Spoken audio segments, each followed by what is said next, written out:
Mirë, rikthehemi për diskutuar tashmë në këtë pjesë të programit, po frymzuar nga një copëz e la modernës, e cila ka gjithmonë kuriozitetin e madh, sa herë përfundon programi im, ta ndjek në për cepat kur kalojnë në për televizion, në çdo ekran ndezur. Santana e kupton pak më shumë që kudo ka nga një ekran. Dhe aty u frymzova për të diskutuar edhe këtë, për të patur bisedën e ditës së sotme. Do t'ju ngacmoj nëpërmjet një materiali, për ta folur sot, do kem një bisedë me Alba Çobaj. Alba, mirë se vjen, kënaqësi që të kam. Adela Nushi, mirë se vjen, kënaqësi që të kam. Ana Lazo, mirë se vjen, kënaqësi që të kam. Santana Çomora, mirë se vjen, kënaqësi. Përshëndetje. Çfarë do flasim? Kjo sfida e të rinjve, përballë zgjedhjeve punë, ëndra, shkollim, a bëhen të gjitha bashkë apo jo?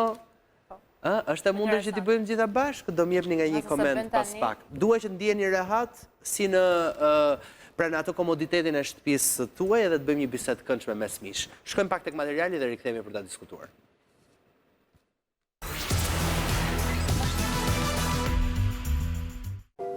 ¿Qué pasa? Pues Antonia, que el trabajo es incompatible con las clases. Pero ya será para menos. No, fíjese. Aquí tengo clases cuando todavía la moderna está abierta. Si me toca turno de cierre, no llegaría a las clases. Bueno, te podrás permitir alguna falta, ¿no? Una como mucho, por semana. Si cuenta los turnos de cierre que tengo en estos 15 días, las ausencias sumarían más de 7. Pues ya es mala suerte. No, me temo que la suerte no tiene nada que ver con esto. Ha sido culpa mía. He pecado de poco realista. Es que estaba tan ilusionada con empezar las clases que no he reparado en lo más evidente, y es que la moderna es incompatible con las clases, ya está, y no puedo arriesgarme a perder el trabajo. A mundet që t'i bëjmë dot që të gjitha apo jo? Punë apo ëndra? Ka nga ata që kanë punuar direkt dhe se kanë përfunduar shkollën ose mund ta kenë përfunduar vonë. Alba. Unë jam ky rasti që dhe kam punuar dhe kam bërë shkollën paralelisht. Kjo për të pasur një pavarësi financiare. Që e kam menduar shumë të rëndësishme. Ka penguar? Është shumë e vështirë ta menaxhosh, sepse lodhesh, sigurisht je në disa vende paralelisht dhe duhet shkosh nga puna në shtëpi, pastaj në leksione etj. Pra të menaxhosh gjithë të kaosin që krijohet. Por ky vrulli është i bukur, sepse i përket atyre viteve dhe ti kur rikthesh pas thua që si ja kam dalje, që ja dilke, dhe është investim për veten. Është absolutisht investim. Por kjo është çështja e mindseti. Nëse ti do të mos punosh, ti fokusohesh vetëm shkollimit, it's okay, është zgjedhje personale. Por unë i kam bërë të dyja dhe ja kam dalë. Sigurisht është e lodhshme, por ja del. Është interesante, ëh? Nëse ti do të kesh atë pavarësinë tënde ekonomike. Se ti në një fushë tjetër, je në farmacia. Okej, le të themi që në fakultetin tim ishte pamundur që dhe të punoje, pasi duhet ishe prezent, ne kam studiuar jashtë në Itali, kështu që ne duhet ishim prezent çdo ditë në universitet, ishim se klasë të parë. Punon. Unë kisha zgjedhur të punoja në fundjavë, pasi gjatë javës, siç e thash, ishte pamundur që të shkputesha, por ja që ja dilet. Por unë mendoj që brezi i ri nuk e bën më këtë sakrificë. Nuk e bën këtë sakrificë? Jo, mendoj se Jo, s'ka përfundoj, nuk është problem, po. Unë mendoj se ato bën një zgjedhje midis punës për të jetuar edhe asaj ëndrës për të ndërtuar të ardhmen. Dhe mendoj se të rinj nuk është se bëjnë tamam një zgjedhje, po janë të detyruar të bëjnë diçka. Pra, të punojnë për të mbajtur veten dhe familjen. Le të themi që kush zgjedh vetëm të punojë, ka edhe një jetë më monotone, ndërsa kush zgjedh ti bëj të dyja, deri diku jep një është adrenalin. Po, është adrenalin. Okej, mirë. Që ta zgjerojmë tashmë mendimin. Pse mendon që jo, që brezi i ri nuk është? Nisur ka një birë i cili studion jashtë. Po lër atë tani ai ha buk vetë. Mirë, okay, në rregull. Domethënë ka tjetër mindset, dhe ka dhe kulturën dhe historikun si është rritur me këtë lloj fryme, se dikon. Absolutisht. Po mendoj që është shumë e vështirë edhe për të rinjtë sotëm që të gjejnë veten e tyre në tregun. Çfarë bën yt birë? Një birë edhe studion edhe punon. Është jashtë shtetit dhe normalisht kanarier po punon. Sigurisht, në këtë moment që është ato e kanë, besoj se nuk është e lejushme që ato të jenë tetor, ai punon 5 dite, 3 herë në javë dhe çfarë tha? Është i Kur e filloi kënaqur. punën, ka Jo, punuar e dhe më kuptoj parë vetë, në kishte Tiranë, dalë, apo? jo, absolutisht jo. Ai ka ikur 16 vjeç nga Shqipëria, e ka përballuar vetë gjithë pjesën e gjimnazit, sot është në fakultet dhe kisha kërkuar vetë punë, nuk erdhi një kërkesë nga ana jonë. Do thuash ti pse? Nuk mendoj që ka dashur brenda vetes të krijuar edhe një çik pavarësinë ekonomike të tij, sigurisht që ndjetë i dobishëm në syrin tonë. Kjo është ajo gjëja që mendoj që është Bravo, fokus. kam bërë të njëjtin rrugtim. Sot në fakt, me sa shoh të rinjt, se nuk dua duket sikur ne po ja takojmë tani të rinj. Se ne të rinj jemi, po themi më të rinj se ne, duan direkt sa po mbarojnë shkollën të jenë në pozicionin drejtues me një rrok shumë të madhe me zero experience. Po kjo nuk bëhet. Se dhe ne që jemi sot në pozicionin që jemi gjithë secila prej nesh, ka kaluar një kalvar të gjatë, një rrugtim shumë të gjatë dhe e kemi nisur nga zero. Mirë, që ta përfshi dhe pak Anën. Ana? Atëherë, mendimi im personal, por edhe nga praktika e përditshme, pra duke qenë se merrem me edukimin, këshillimin e karrierës dhe me të rinjt, qoftë me gjimnazistët dhe qoftë me studentët, unë do të thoja dhe një pjesë e mirë realisht edhe punojnë, edhe shkollohen, unë do të thoja që pjesa e punësimit është do ta shikoja si diçka pozitive, sepse realisht i ndihmon më vonë, pavarësisht të ardhurave ekonomike apo financiare që ata përfitojnë për të mbajtur veten apo ndoshta edhe familjen, mendoj që ata fitojnë edhe një eksperiencë të mirë e cila i ndihmon pra për të qenë më të aftë dhe më të zot më vonë në tregun e punës. Dhe këtë e them me bindje të plotë, domethënë ka pasur plot raste të rinj të cilët kanë kërkuar mundësi, realisht mundësi punësimi, ose kanë qenë në kërkim të një pune dhe kanë kërkuar që të ndihmohen më shumë, pra që të punësohen diku, qoftë në kompani. Kush ka predispozit më të lartë për të punësuar nga një kompani?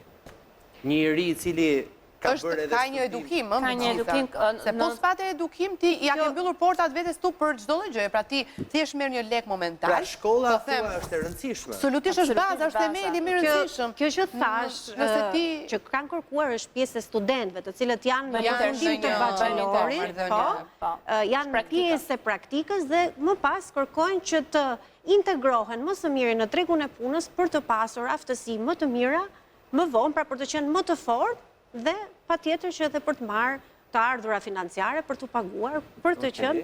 Çështja mendoj është tu, ndaj do një lek momental, apo do një lek ndoshta më të pakët në moment, por në afat gjatë të shërbej më shumë shkollimi. Kam nga ata të rinj. Po e bëj shkollën, më mirë po punoj, se fitoj më shumë lek. Po është momentale. Po mendoj që po flasim për ata që duan të bëjnë dhe shkollën, duan të bëjnë dhe punën bashkë, domethënë që është fije shumë e hollët, ka të rinj sot që realisht nuk kanë mundësi të shkollohen.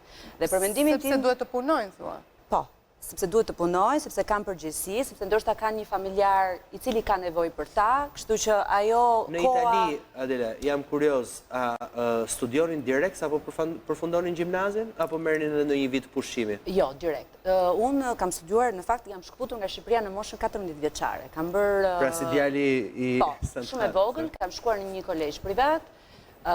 Kam studiuar 5 vite dhe pasi mbarova gjimnazin atje u transferova direkt në Fakultetin e Pavias dhe u diplomova për kimi farmaceutike. Me thënë të drejtën, të gjithë ishin shumë të angazhuar për të arritur qëllimin e tyre. Dhe më bën të Edhe është pak profil shëndetësor, pra farmacia është... Po dëgjoj do të përshtypjen që ekonomiku. Se edhe një korpus i madh si Fakulteti i Pavias të jep mundësi që ti të raportohesh edhe me studentë të tjerë. Dhe mendoj se në një moment qëllimi ishte të përfundonin studimet dhe të arrini të dilin në punë, të merrnin parat, ato që për ato kishin studiuar. Ato për cilët kishin. Por që mendoj se është shumë utopike të thuash që mbarojmë shkollën dhe direkt punojmë. Problemi është të bëjmë shkollën një herë. Me çfarë lekësh do të bëjmë shkollën? Flasim kështu. Po patjetër. Po, shkolla në Shqipëri nuk është e shtrenjtë. Nuk është e shtrenjtë, por gjithsesi Sigurisht që tani pjesa ekonomike është relative. Në ditë një po kafe. dhe ai studenti i ardhur do marrë një shtëpi me qira. Do pish një kafe, do hash diçka, do thuash do shkosh në shtëpi, por ke në orën 1 një leksion, pastaj në orën 2 një tjetër, si do ja bësh? Praktikiteti mund të jetë në maksimum. Part-time, siç e kanë bërë të gjithë, janë sajuar. Ai që do e gjen mundësinë ta bëjë. Jam dakord, mund të flasim për 20-30%, por nuk mund të flasim për 1% të lartë. Të paktën unë kam qenë gjatë gjithë kohës, domethënë kam pas mundësi të raportohem me student, edhe fal punës që kam pasur. Dhe shikoja që vajzat sidomos kishin shumë vështirësi të gjenin një punë që t'i përputheshe me oraret e shkollës. Okej, përputhja e orareve mund të jetë një problem më vështirë, me thënë drejtë. Unë e thash mendimin tim në fakt që në fillim që një pjesë e mirë realisht. E kuptoj, ti vetë ke punuar paralelisht dhe je shkolluar? Unë faktikisht nuk kam punuar, por në momentin që jam diplomuar, pastaj direkt kam filluar punë dhe kam menduar, kam pasur ato idenë që si nuk kam punuar më përpara, që të kisha një eksperiencë, një praktik më të mirë, që t'isha më e aftë për tregun e punës, sepse kjo është shumë e rëndësishme dhe shumë të rinj e kërkojnë këtë sot. Dhe realisht ka nevojë dhe do ta thoja publikisht dhe do t'i sugjeroja të gjithë të rinjve, pavarësisht mundësive ekonomike dhe ata që kanë mundësi ekonomike, nëse gjejnë mundësinë që të punojnë qoftë edhe një 4 orë, për shembull, do të ishte diçka shumë pozitive. Unë kam punuar vetë, me thënë drejtën, mbaj mend në vitin e fundit të fakultetit, që ka qenë një dyzim ndërmjet faktit që të qëndroja pedagoge aty, apo të bëja gazetarin. Normalisht bëra gazetarin ato që ndjej edhe sot e kësaj dite.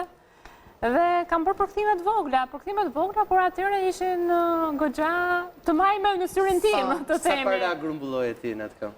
3.000 lekë të vjetra tani, të them, nuk e di, më kanë qenë përkthime vërtet sporadike, por filloj më pas pastaj me një radio, edhe kështu vijoj pastaj me ekranet të tjera që unë mendoj që po, e para ishte fillimi i gazetarisë atëherë dhe ishte viti 2000, normalisht 99-2000 që ishte edhe një etje e jashtëzakonshme për të punuar dhe kishin filluar mediat e para private në vend dhe normalisht edhe spikatën kanë qenë s'të kanë ndihmuar që të kesh rezultate të mira në shkollë. Jo, mendoj që për shkak të punës edhe nuk e mësuar. Unë isha drejt fundit, domethënë kam qenë drejt fundit fakultetit, e vetmja gjë që domethënë unë e vonova shumë ka qenë masteri që doli atëherë mbaj mend kam qenë në një televizion privat, po ndërkohë që kisha marrë dhe një rrugtim dëtimin se isha duke u bërë nën dhe aty e kam punuar. Po, puna më aty më mori gjithë kohën e mundshme të saj për t'ju përkushtuar gjithë diplomës masterit që kishim atëherë, se dolën masterat në 2021, kanë dalë masterat që dilën nga letërsia dhe diplomimet e para ishin. Aty më vonoj, sigurisht që ishte momenti që fillon e ndanë që puna tani ka marrë rrugtimin e vetë, duhet patjetër që të merresh me punë më shumë se sa me pjesën, sa paçka se doja të përfshihesha në anën akademike të gjës, por prapë si do që tjetë. Mendoj që po su bën në një moshë të caktuar. Një grup të privilegjuar këtu në trezën. Jo, mendoj që kanë balanca. Duhet, jo, mendoj që dhe mosha e përshtatshme për të provuar. Ti je i mundshëm të provosh. Sot të provoj shumë gjëra nuk e ka mundësinë. As me eksperiencë, po as edhe me përvoja së përshtate mund. Ky brezi i ri, se Alba përmendi dhe tha që tani të rinj jemi edhe ne. Vazhdona jo. Për them brezi i ri, 18 vjeçarët sot, për shkak apo 20 vjeçarët sot. Shiko, unë kur kam bërë masterin, në atë kohë punoja në TV Klan dhe drejtoja një emision që ishte live 2 orë, çdo ditë, ishte i përditshëm. Dhe mbaroja emisionin dhe shkoja, se fatmirësisht masteri ishte mbasdite, shkoja direkt në leksione, në seminare, absolutisht. Po ka pas dhe ditë, për shkak të xhirimeve e tjerë që nuk shkoja në disa leksione. Kjo s'më pengonte të dilja mirë me rezultate, se kemi dhe natën favorizonin ty në një notë. Por ai që do sepse shumica as nuk shikonin televizor, se ishin të gjithë në orar pune, kështu nuk është se jo, absolutisht, kështu nuk kam pasur fatin e mirë të kem favorizim. Flasin dhe për kohra shumë të ndryshme. Ishte fat të gjej leksione të qarta në atë kohë, sot besoj që në ana digitale se unë masën jam për përkthim, jam përkthyse në fakt kështu zyrtarisht. Por ne kemi bërë bashkë në dieti fakultet. Ndërkohë që Santana e ka bërë përkthimin pa diplom fare. Jo, e kisha diplomën asaj që po kisha bërë një problem. Mëse kemi bërë në kohë të ndryshme, por dua të them që e gjeja mundësinë. Ai që do e gjen mundësinë është e vështirë, por asgjë e madhe nuk ndërtohet lehtësisht. Nuk e di e kanë dëshirën apo jo, rinja e sotme që ta bëjë. Po e duan lehtësisht pra, kështu që nuk e bëjmë gjithë të kalvar. Sa ju bie të kontaktoni me të rinj? Shumë, sepse unë kam kolegë plot që janë të rinj. Nga Adela? Puna? Nga puna, unë një periudhë kam qenë pedagoge, edhe me thënë të drejtën të gjitha vajzat mankoheshin për faktin që nëse mungonin, ishte se kishin punuar deri vonë. Dhe realisht, kam rastisur vetë në një restorant, që një studente imja deri në orën 1 të natës ishte aty.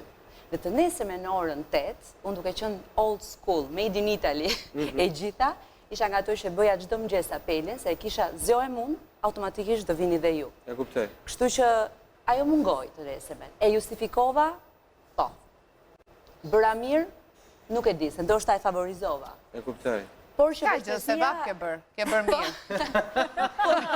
Ke bërë mirë të shikon Zoti, mirë bëj, keq mos bëj. Do të hysh në hak dikujt, po, kjo duhet bërë. Po se i ndihmove, ajo nga halli ka Sa pasur. të bie ty Ana të punosh me të rinjt? Në fakt, unë jam çdo ditë, pra merrem çdo ditë, 5 ditët e javës që është pjesa e punësimit në Shqipëri, dhe e shoh që dëshira dhe ëndra e të rinjve në fakt është e madhe, për të punësuar, për të ngritur në karrierë, për të pasur një karrierë të suksesshme. Të gjithë absolutisht. Unë di raste plot që më kam pasur të bëj, që kam kërkuar njerëz për X pozicione, po sa është rroga, po 700-600, jo, shumë nuk vi. Do me të preferoj më mirë të rinë pa punë, nuk e di çfarë rroga është dronë këta njerëz. Se nuk është Po për nuk është për gjithë. Ka dhe nga Ne kemi filluar me 20.000 lekë artikullin pagueshim për mirë, një artikull. dakord, po ka dhe nga ata që duan të provojnë, të nisin pra një karrierë dhe më pas pra varet kanë një ambicje të brendshme që duan të bëhen dikushit, pra duke ngjitur shkallët e karrierës, shkallë, po ka dhe nga Ti ka ata. qenë puna e parë që ke bërë? Unë fillimisht kam filluar, sepse kam studiuar në fakt për gjuhën angleze dhe kam filluar fillimisht direkt të mësoj të vegjëlit. Po, kjo ka qenë mësuese, po, dhe më pas kam vazhduar procesin e mësuesisë, më pas jam futur dhe fushës e edukimit të karrierës, por që... Okej, kjo është gjë e mirë. Për ty, Adela, cila ka qenë puna e parë? Unë gjeta një punë tek laboratori i fakultetit. Ishte, paguesha shumë mirë, por zjaste shumë pak. Paguesha 10 euro ora.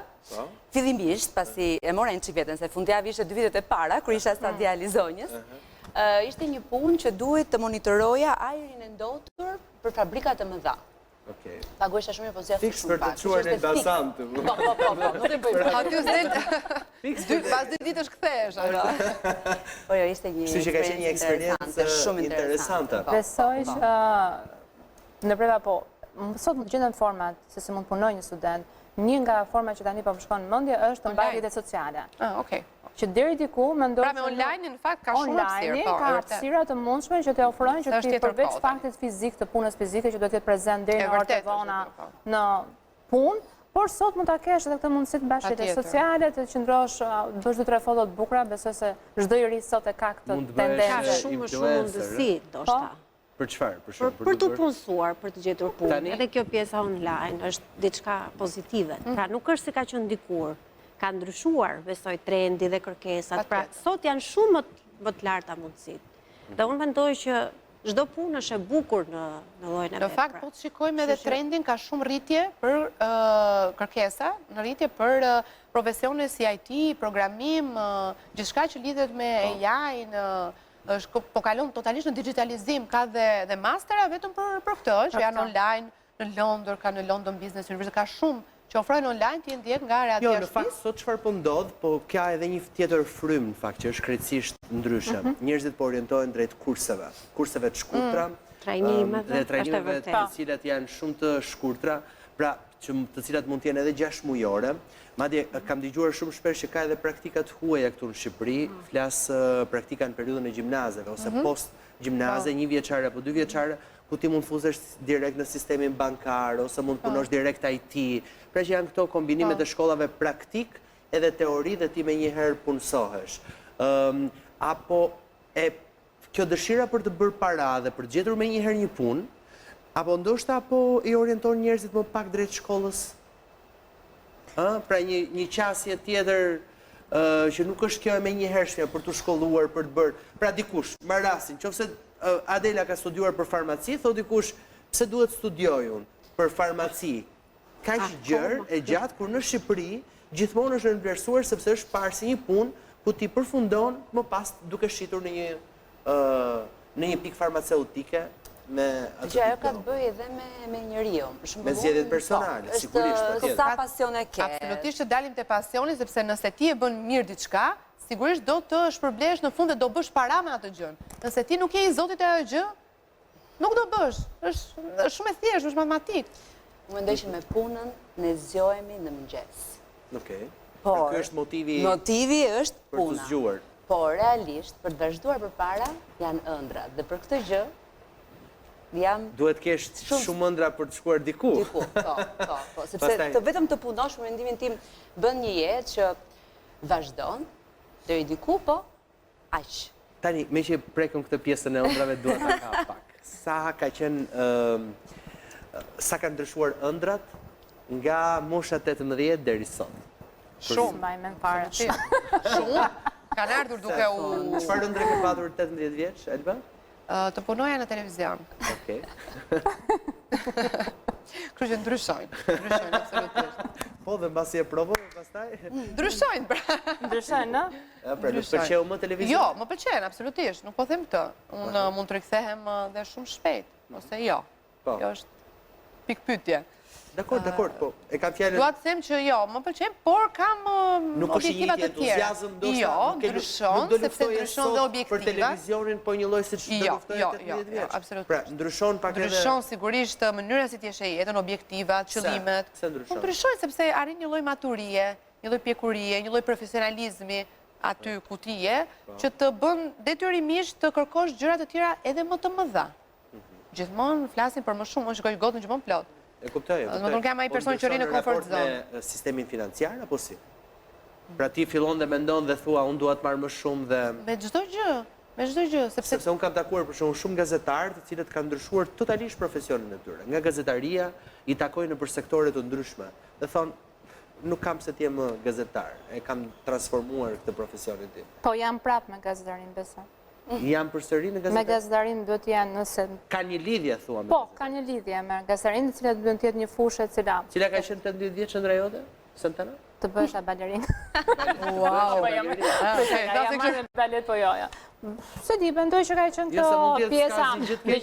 Jo, jam marrë e vogël, por pjesa e letërsisë më pëlqen shumë, për atë të cilën kam mbaruar. Pastaj direkt më lidhi me gazetarinë dhe mendoj që vijoi pasioni, dashuria, profesionalizmi u rrit, kështu që normale. Ndërkohë që tek ajo që tham, te gazetaria, mendoj është pjesa që shumica e këtyre gazetarëve janë të lidhur përsëri, o do janë zëdhënë në shtypit të një kompanie, apo të një marketing, në me thënë, dashur pa dashur, pa gazetari e kanë aty, me pikatore, por që ndronë akoma i profesioni që ata kanë. Po, Adela për të? Të isha një mjeke shkëlqyer. Mjeke? Mjeke, po, ndra pra përsëri tek fusha e mjekësisë. Mirë, po, atë vit që unë... Si s'ke faj se italianët s'kapin kuotat në Itali edhe vinë në Shqipëri pastaj për të studiuar. Kjo ishte arsyeja pse unë zgjodha, dhe nuk zgjodha fiks farmacin, por duke qenë se doja diçka më shumë, zgjodha kimi farmaceutike. Kimia farmaceutike, cila është pak më... shkallë më lartë. Po, është shkallë më lartë. Unë mbarova studimet për kimi, teknologji farmaceutike, me shpresën që më pas do isha dikushi në farmaceutik. Por që ngeli një ëndër e madhe në sirtar, për jetës nuk i dje. Qo, ndryshon kjo përsa e me ty? Ti sot, për shumë, qëfar ke ti dëshira, po? Vazhdon të jetë një ambicie imja. Tregu shqiptar nuk e ofron këtë gjë. Për momentin unë kam zgjedhur të rris fëmijë të shëndetshëm. Okej. Dhe pasi ta mbaroj të paktën 50%, mendoj se do rikthehem fuqishëm profesionit tim. Prandaj dhe ndryshon. Është një industri shumë zhvillim, kështu që mendoj që do kesh hapësirë. Jo, po ndoshta prandaj ndryshon edhe kjo, sepse edhe unë kam pasur të njëjtën gjë që jam shkëputur 2 vite për t'u dedikuar tek fëmijët dhe më pas jam rikthyer në tregun e punës sërish me më shumë ide, më shumë pasion dhe më shumë energji, por që të më thënë ndryshojnë gjërat rrugës. Po për ty, Ana? Ëndra ime në fakt kam qenë që të bëhesha një shkrimtare e suksesshme, por që realisht e kisha shumë qef pjesën e letërsisë, të shkrimeve, por gjithsesi ajo lidhet dhe me pjesën e mësuesisë deri diku dhe të gjuhët e huaja, edhe unë mendoj që nëse një ëndër në fakt e ke në sertar, do të thoja, mendoj që sirtari që su hapa mendoj që do vi një moment. Ciao, kush të sirtari. Mendoj që do vi një moment që do ta realizosh. Sado e pamundur që mund ta mendosh që mund ta kesh në kokën tënde, por nëse punon fort, po mund të shkruash se njeriu për të shkruar, madje thonë ndonjëherë që një shkrimtar, një njeri i cili vjen në një moshë të caktuar shkruan më lehtëshëm se sa në rinin e tij. Nuk i dihet asnjëherë. Si dihet. Do të marrim pauzën e gjatë. Çfarë këshillë ke dhënë djalit ti? Santana. Jo nuse angleze. Jo nuse angleze. Se ka të vetë dëshirë, kështu që nuk është se... Këshilla është që të jetë... Ka një gjë në fakt, në ana profesionale është i përshtatshëm. Është shumë i përshtatshëm si natyrë, kështu që jam i sigurt që të jetë i sinqert me atë që bën dhe me veten e vet. Se është shumë e rëndësishme për gjendjen. Ju falenderoj shumë. Faleminderit në këtë bisedë, e cila shkoi këndshëm për diskutuar pak për pasionet edhe për punën, po nuk të gjen asnjë gjë e keqe, ndonjëherë edhe nga një ngarkesë e tepërt. Çdo gabim është i mundshëm për të mësuar. Mendoj që nëse punon dhe jeton me integritet, kjo është arritja më e madhe. Faleminderit shumë, kënaqësi edhe një herë. Unë mbyll programin, bashkë takojmë të hënën, vazhdoni qëndroni edhe fundjavë të këndshme, vazhdoni qëndroni me RTV.